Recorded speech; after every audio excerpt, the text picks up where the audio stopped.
Saudara-saudariku yang terkasih, para pencinta renungan harian MSC Provinsi Indonesia. Selamat bertemu kembali, Shalom.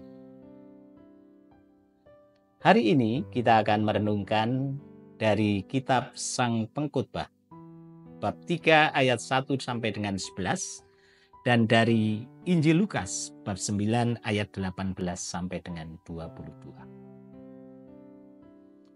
Saudara-saudariku yang terkasih, rupanya Tuhan Yesus tidak hanya mengendaki para murid-Nya sungguh-sungguh mengenal Dia, tetapi Tuhan juga mengendaki agar kita juga bisa memahami apa yang menjadi tugas perutusannya di tengah-tengah kehidupan ini, dan juga segala risiko dan konsekuensi daripada mereka mengikuti Dia. Karena itulah pada suatu saat Yesus memanggil para murid-Nya dan bertanya kepada mereka tentang siapakah Dia. Ia ingin tahu sejauh mana para murid mengenal Dia, bukan hanya karena kata orang, tetapi karena kedekatan hidup, karena relasi dan komunikasi yang erat dan akrab selama kehidupan yang terjalin di antara mereka. Dan Petrus mewakili mereka dengan memberikan sebuah jawaban yang tepat, dengan mengatakan, "Engkaulah Mesias, Putra Allah yang hidup." Tetapi, apakah Petrus siap untuk menerima ketika Yesus menyatakan kepada mereka bahwa Putra Manusia akan diserahkan kepada orang tua-tua, ahli-ahli Taurat, dan para imam-imam kepala, dan akan mengalami penderitaan, wafat di kayu salib, tetapi pada hari yang ketiga Ia bangkit.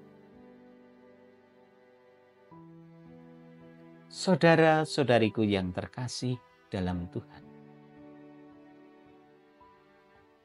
Tuhan juga tidak menginginkan bahwa kita mengenal Tuhan kita hanya karena pengajaran-pengajaran yang kita terima melalui pendidikan-pendidikan orang tua kita, melalui sekolah-sekolah, melalui khotbah-khotbah yang kita dengarkan di dalam gereja.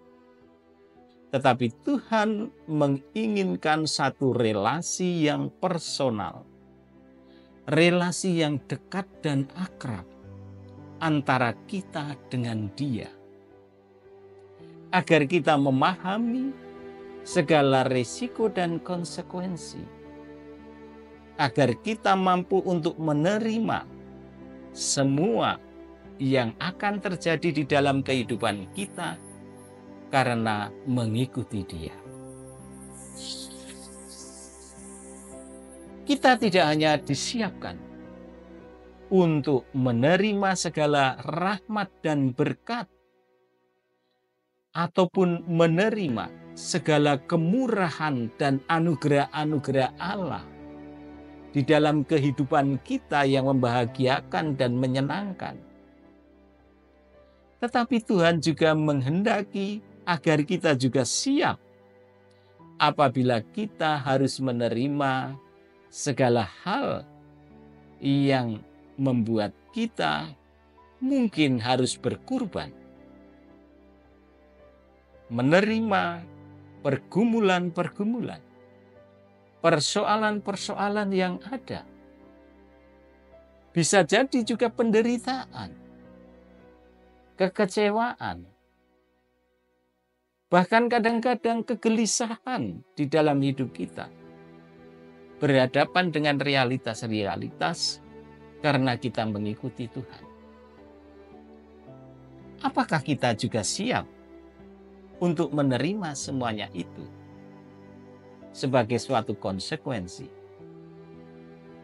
agar kita pun kelak juga boleh untuk menerima kemuliaan bersama dengan Dia. Saudara-saudariku yang terkasih, Sang Pengkhotbah menyatakan bahwa untuk segala sesuatu itu ada masanya.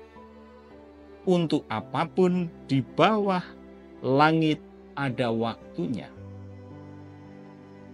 Allah membuat segala sesuatu indah pada waktunya.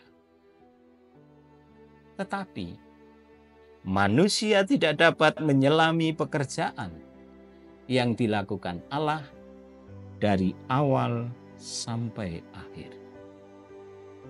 Saudara-saudariku, karena itulah maka kita perlu membangun relasi, komunikasi personal dengan Tuhan sendiri yang telah memanggil kita untuk mengikuti Dia.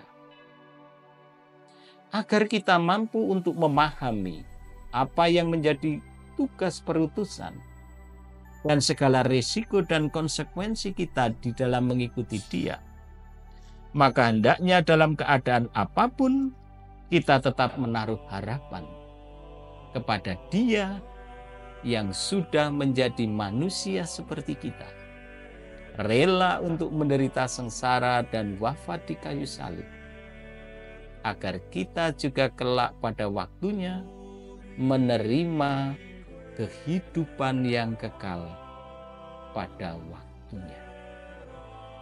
Semoga Tuhan memberkati kita. Amin.